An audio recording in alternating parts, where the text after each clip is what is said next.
प्रभु कहता है कि जिसके सुनने के कान हो वो सुन ले कि कलीसिया क्या कहती है। तो जिसके कान है वो ध्यान से सुने। वैसे कान नहीं है कि हम घर पे रख के आ गए और यहाँ पे शरीर लेके आ गए। एक हिरन था ना, तो अपने बच्चों को रोज डेली सिखाता था कि बच्चे इस बाड़े से बाहर मत जाना, नहीं तो शेर मार देगा।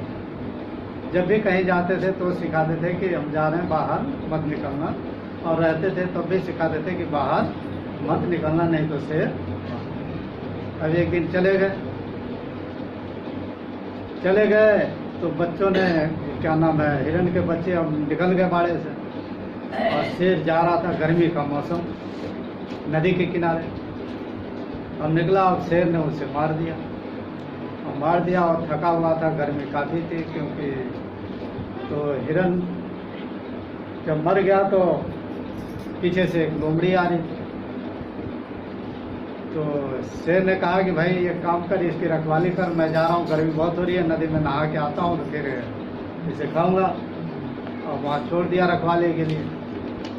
और जब रखवाली करने लगे तो देर हो गई, तो लोमड़ी एक कान काट के खा गई उसका। उन्हें देखते देखते फिर काफ़ी टाइम हो गया कि अभी आया नहीं, दूसरा कान भी काट के खा गए।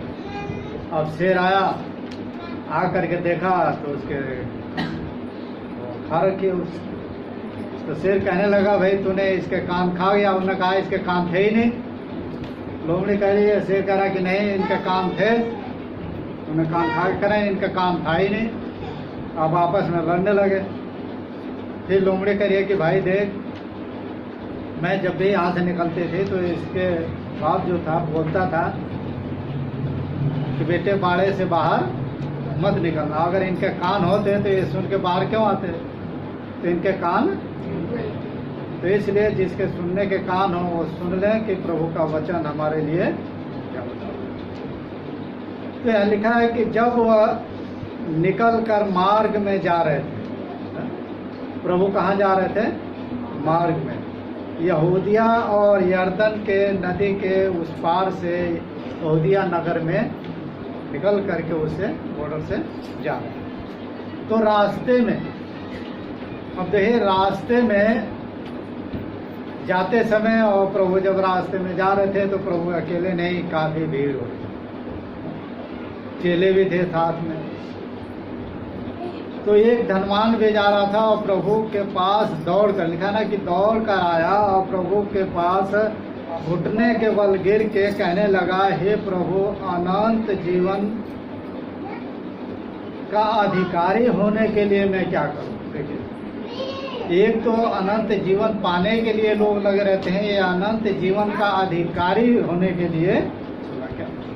क्योंकि मनुष्य देखिए बहुत से सिखाते यही है, हम भी जब नहीं थे तो यही सिखाते थे कि बस यही जीवन है, जो यहाँ पे खा लो पी लो, बस यही जीवन है, आगे जीवन नहीं है।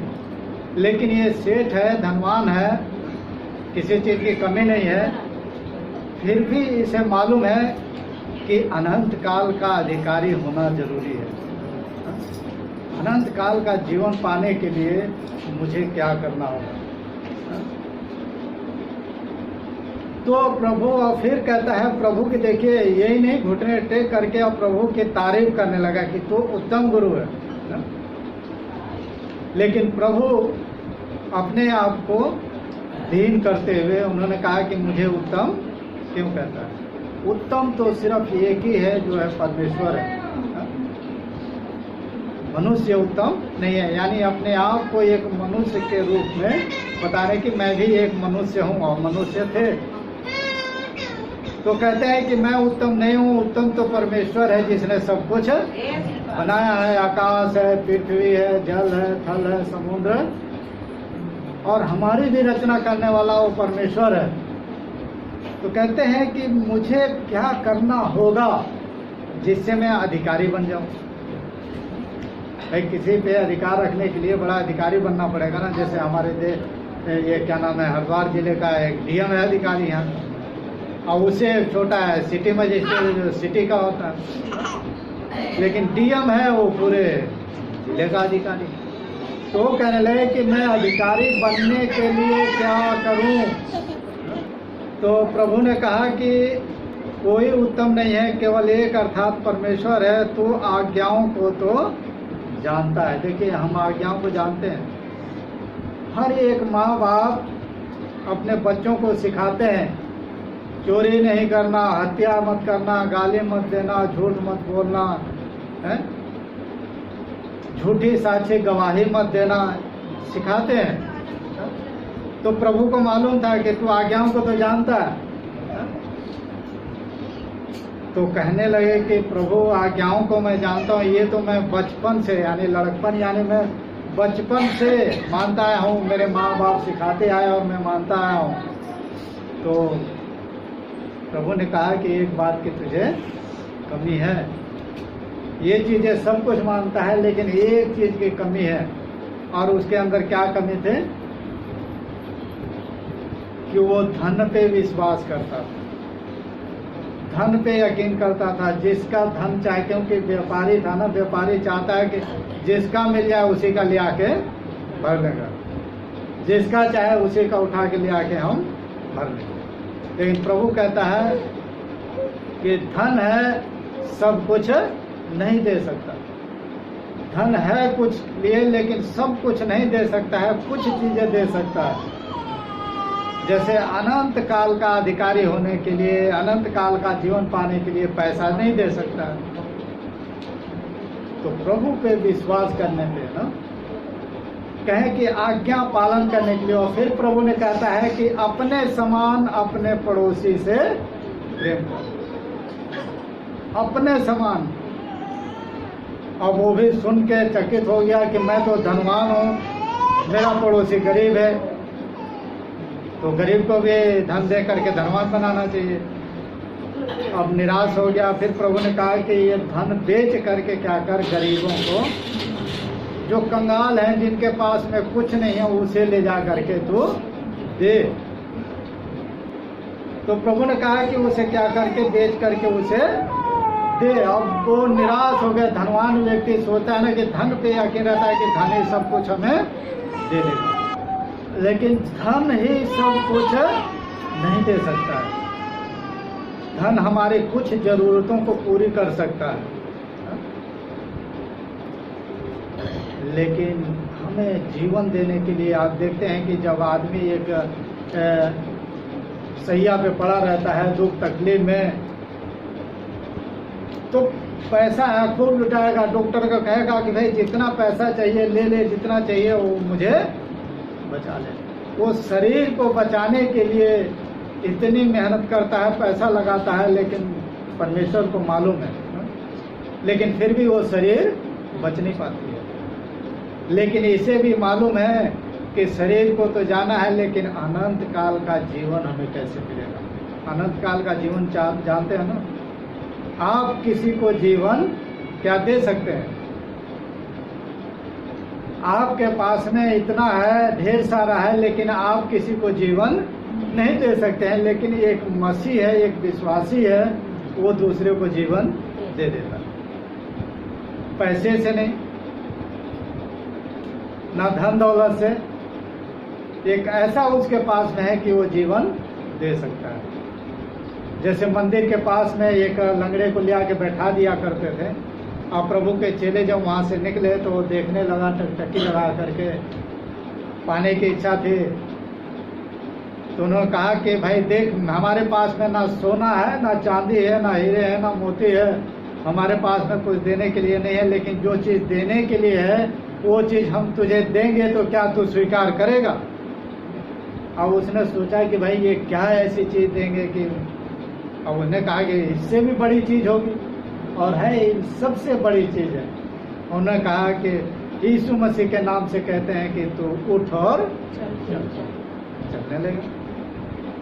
तो देखिए, वो से धन दौलत, बहुत लोग उस पुराने समय में चांदी के सिक्के चलते थे, सोने के चलते थे, तांबे के चलते थे ना, उनकी इच्छा देता था, वो चला जाता था, लेकिन वो जीवन नहीं दे पाए। लेकिन यीशु नाम है, जीवन देता है। और प्रभु यीशु मसीह इस पृथ्वी पे आए लड़ाई झगड़े करने के लिए नहीं, जाति धर्म बदलने के लिए नहीं, जीवन बदलने के लिए, मन बदलने के लिए। उन्होंने कहा कि मन फिराओ, और उन्होंने कहा कि चोरी मत करना, हत्या मत करना, झूठी गवाही मत देना, किसी की धन का लालच मत करना, जितने में है उतने में संतुष्ट कर, मेहनत कर, परमेश्वर और तुझे आशीष देगा। अपने किस्मत को मत रोना, किस्मत कहीं किसी की नहीं लिखी। अगर कोई कहता है कि मेरी किस्मत में लिखा है तो वो खुद धोखे में है और तुझे भी धोखे में डाल रहा। मेहनत कर, मेहनत से ही कमाया हुआ तुझे धन, तुझे आशीष मिलेगी। किस्मत में कहीं कुछ नहीं लिखा है, तो अगर लिखा है तो उसे जो बता रहा उसे कहे कि लिखा है तो जरा इसे मिटा के सही लिख दे कि हाँ अब तो सही होगी, अब मुझे भी दिखना चाहिए कि हाँ मैं सही होगी। लेकिन प्रभु कहता है कि कर्म, ये व्यापारी क्या करता था? मेहनत करता था, इसलिए वो धनवान बना हुआ था, निराश हो गया। तो प्रभु कहने लगे कि धनवानों का स्वर्ग के राज में प्रवेश करना बहुत कठिन है, क्योंकि वो धन पे यकीन करते हैं। कहते हैं कि धन है तो सब कुछ है, धन नहीं है तो कुछ नहीं है। और लोग बहुत से ऐसे कह देंगे कि नहीं यही जीवन है, इसी जीवन में जो भी खा पी लो, आगे कोई जीवन देखा? हर किसी ने आगे का जीवन देख रखा है। अगर आपने नहीं देखा होगा तो जिसके अंदर दुष्ट आत्मा घुसी होती है ना, उसे पूछिए वो क्यों चिल्लाती है, वो कहाँ से आ गई है? वो क्यों घबराती है कि मुझे परेशान मत करो, मुझे दुख न दो, इसने भेज दिया, उसने भेज दिया। इसका मतलब आगे जीवन है। और प्रभु के चरणों में आकर के भी दुष्ट आत्मा कहने लगे कि हे प्रभु, मुझे समय से पहले दुख न दे। यानी इन दुष्ट आत्माओं को दंडित करने का समय है। वो खुद विनती करती हैं कि हमें दंड न दे, नरक की आग में मत भेज। तो इसलिए प्रभु कहता है कि धनवान है, धन पे यकीन करता है, इसलिए निराश हो जाता है। नहीं, धन जितना खर्च करेंगे उतना ही आपको आनंदित मिलेगा, खुशी मिलेगी। गुरु चेले थे, जा रहे थे संदेश देने के लिए दूसरे इलाके में, जंगल पार किए, नदी पार करना था। तो चेला बहुत कंजूस था, खर्च करना नहीं चाहता था, गुरु अपना खर्च करते थे। तो पैसे छिपा के अपना रखा हुआ था चेला। तो शाम का टाइम था और नदी पार करना था, पीछे पूरा जंगल था, शेर हाथी सब भरे हुए थे। तो मल्लाह कहा कि भाई ये आखिरी नाव है, इस पे बैठ के चलो, पार हो लो, नहीं तो अब शाम का टाइम हो रहा, जानवर निकलेंगे तुम्हें मार के खा जाएंगे। अब चेला डर गया। उन्होंने कहा कि ठीक है गुरुजी, इसी में बैठ लेते हैं और चल लेते हैं, मेरे पास में है 2 पैसा है पड़ा हुआ। अब दिया 2 पैसा, नाव में बैठ के जब आधे समुद्र में पहुंचा तो चेला बड़ा खुश हुआ, आनंद हुआ, हंसने लगा, गुरुजी को दोष देने लगा। देखिए गुरुजी, आप कहते थे कि नहीं, धन नहीं, यकीन नहीं करना चाहिए, धन ज़्यादा नहीं रखना चाहिए, देखिए मैंने रखा था तो आज काम आ गया। तो गुरुजी ने कहा कि देख तू कितना खुश हो रहा है इस समय, कितना खुश आनंद हो रहा, और पहले तो तू बड़ा दुखी था। इसीलिए मैं कहता हूँ कि ये खर्च करेगा तभी खुशी और आनंद मिलेगा, क्योंकि हम परमेश्वर के मंदिर की सेवा करते हैं। हम जीवते परमेश्वर के मंदिर की सेवा करते हैं, इसलिए हमें खुशी और आनंद मिलता है।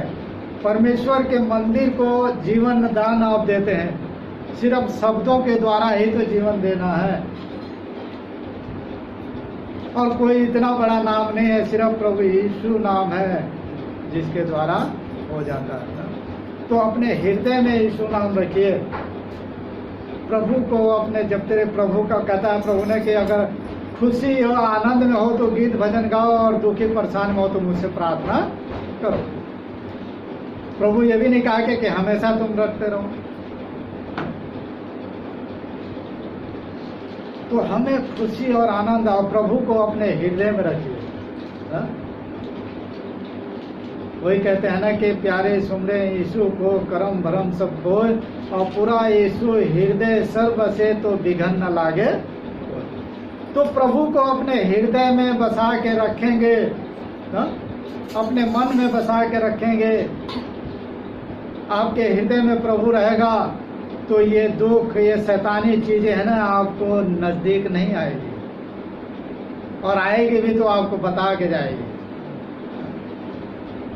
और आप दूसरों को जीवन दे देंगे। बेचारा वो शैतान में पीड़ित है, आपने कहा यीशु के नाम से कहता हूँ जा, ठीक हो जा, या प्रभु का मन में ही आपने नाम लिया और उसके ऊपर फूंक मार दिए तो भी बेचारा ठीक हो गया। खाली इतना ही तो करना है, क्योंकि प्रभु का नाम आपने जान लिया है, सच्चाई को जान लिया है, क्योंकि प्रभु कहता है कि तुम मेरे मंदिर हो।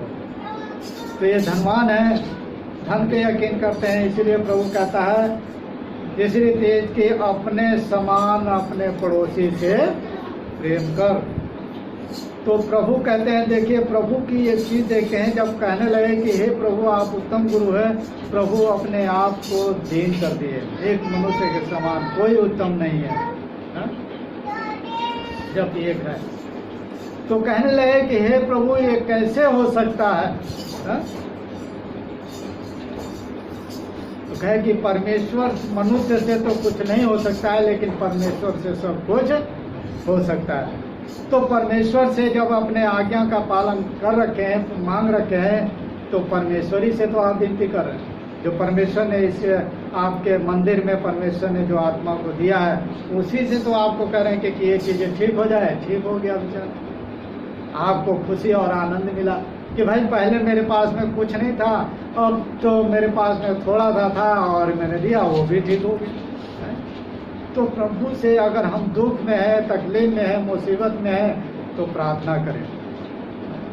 अगर खुश और आनंद में है तो हम गीत भजन गाते रहें। और देखिए ये बेचारा इतना धनवान होते हुए वो सब जगह गया होगा, सुना होगा, तभी उसे मालूम था कि अनंत काल का जीवन यही नहीं है, और भी कुछ है, और उसको देने वाला जो उत्तम गुरु, अच्छा गुरु होगा, वही हमें दे सकता है। और वो है प्रभु यीशु मसीह के पास में अनंत काल का जीवन, अनंत काल का वारिस होने के लिए, कि अनंत काल तक हम जीवित रहें। क्योंकि शरीर की मृत्यु है, आत्मिक मृत्यु है।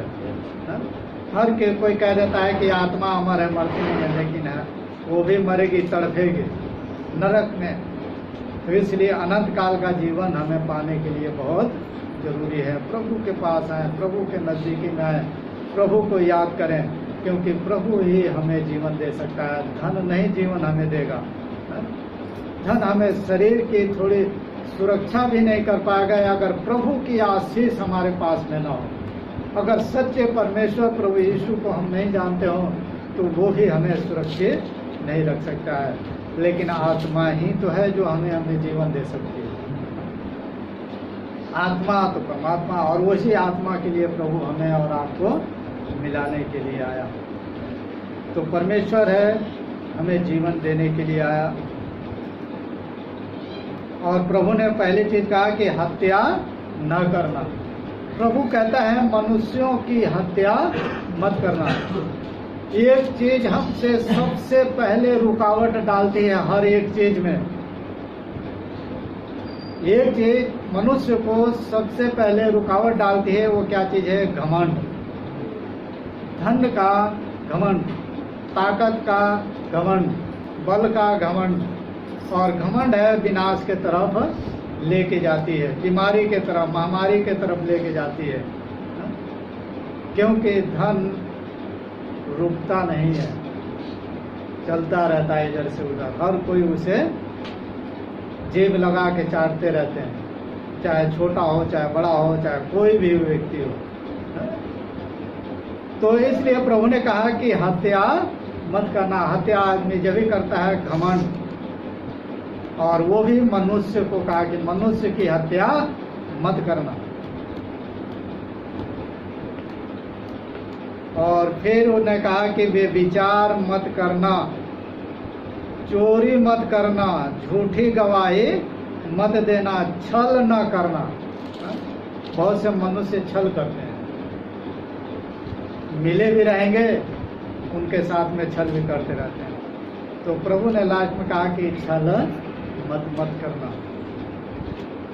तो ये चीजों से, और वो व्यक्ति कहने लगे कि नहीं प्रभु, ये तो मैं बचपन से ही मानता आया हूँ, क्योंकि मेरे माँ बाप ये सिखाते आए, मैं ये मानता हूँ।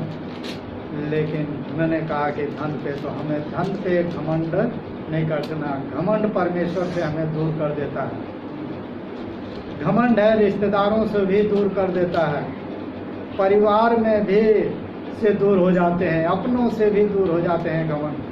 और नम्रता, दीनता, जैसे प्रभु इतना सब कुछ जानते हुए भी नम्र और दीन एक इंसान बन गए और कहने लगे कि मुझे उत्तम मत कर। परमेश्वर से सब कुछ हो सकता है। कौन सा ऐसा व्यक्ति है कि प्रभु यीशु मसीह के नाम, मेरे नाम से छोड़ रखा हो, या जमीन दे दिया हो, या अपने बच्चों को सौंप दिया हो, या अपने आप को सौंप दिया हो कि मैं प्रभु के लिए सौंप देता हूँ, चाहे दुख हो मुसीबत हो शरीर में आए, लेकिन मैं प्रभु से दूर नहीं होगा, मैं प्रभु के लिए दे देता हूँ। है कोई ऐसा? तो कहता है कि यहाँ पर छोड़ेगा तो वो स्वर्ग में बहुत ही, यानी आत्मिक शक्तियों, आत्मिक ज्ञान से बहुत ही आदमी भर जाता है। तो परमेश्वर ये ध्यान रखिए कि हत्या न करना, व्यभिचार न करना, चोरी न करना, झूठी गवाही न देना और छल न करना, अपने समान अपने पड़ोसी से प्रेम करना। कितना भी वो कुछ करता हो, अपना प्रेम करिए प्रभु से, कि प्रभु ने मुझसे प्रेम किया है इसलिए मैं आपसे प्रेम कर रहा हूँ। क्योंकि प्रभु ने, यीशु मसीह ने प्रेम किया, इतना प्रेम किया, हमारे और आपके दुख और तकलीफ मुसीबत के लिए अपनी जान दे दिया। बहुत से लोग कहते हैं कि कैसे प्रभु आपके पापों को उठा ले जाएगा, ये गलत है। अगर व्यक्ति आपसे प्रेम नहीं करता, आपसे प्रीति नहीं रखता, इतना मोहब्बत नहीं रखता, तो आपके घर के आगे एक नदी है, आपके पार करने में बड़ी कठिनाई है, वो व्यक्ति क्या करता है, पुल बना देता है आगे।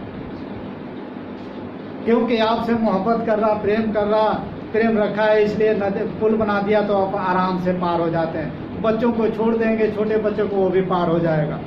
वैसे प्रभु यीशु मसीह आपसे और हमसे प्रेम किया, इसलिए हमें अपने आप को दे दिया कि ताकि हम उस परमेश्वर के, उस परमात्मा को जिसने आपको और हमें आकाश पृथ्वी बनाया है, हम उसके पास में पहुंच सकें। अगर कोई व्यक्ति कहता है कि नहीं, वो आपके दुख तकलीफ के लिए नहीं बलिदान हुआ, तो व्यक्ति को उसे समझ नहीं है, उसे ज्ञान नहीं है, उसे आत्मिक ज्ञान भी नहीं है। आत्मिक ज्ञान प्राप्ति कहीं से अच्छे गुरु के पास में नहीं गया हो, उसे संसारिक ज्ञान है, और संसारिक ज्ञान भी सही से उसे मालूम नहीं है, इसलिए वो बहका देता है कि नहीं। जबकि देखते हैं ना कि अगर बच्चा दुख तकलीफ में है तो माँ बाप उसे गोद में उठा लेते हैं, क्योंकि उससे प्रेम करते हैं। तो प्रभु को पास में वो आए, उन्हें मालूम था कि अनंत काल का जीवन प्रभु के पास में मिलेगा। सारी समस्या उन्होंने बताया। व्यापारी थे, प्रभु के पास में समस्या अपनी बताए। हम पूछते नहीं है किसी से। अगर किसी गुरु के पास में गए तो ये नहीं पूछते हैं कि ये कैसे होगा, जो आपको कह दिया वैसे ही आप चुप बैठे रहेंगे, डर के मारे बैठे रहेंगे। लेकिन प्रभु यीशु मसीह आपको अच्छा जीवन देता है और आप हमेशा पूछते रहते हैं, मुझे ये क्या करना है, मुझे ऐसे क्या करना है ना। क्योंकि प्रभु ही कहता है कि आओ हम आपस में बात विवाद करें, बातचीत करें आपस में, और कोई नहीं कहता है, सिर्फ प्रभु यीशु मसीह है। तो प्रभु यीशु मसीह पे अपना ध्यान रखिए, उसके ऊपर अपना मन लगाइए, अपने हृदय में आने दीजिए प्रभु के। प्रभु मेरे हृदय में आए, आप जैसा चाहते हैं वैसे मुझे बनाएं, और प्रभु आपको बनाए। आइए हम प्रार्थना। धन्यवाद हे पिता स्वर्ग पृथ्वी के प्रभु, सनातन आदि से अनंत काल के परमेश्वर, आपके चरणों में हम आते हैं। जितने आपके वचन सुनते हैं प्रभु जी और मानते हैं, विश्वास करते हैं, आपको अपने मनो हृदय में रखे हुए हैं प्रभु जी, आप उनके संग हो, उनकी हर एक जरूरतों को आप पूरा करें प्रभु जी। तमाम हमारी बीमारी, शैतान की देखी अनदेखी, जादू टोने, तंत्र मंत्र की आत्माओं को यीशु के नाम से दूर करते हैं पिता। दया अनुग्रह अपनी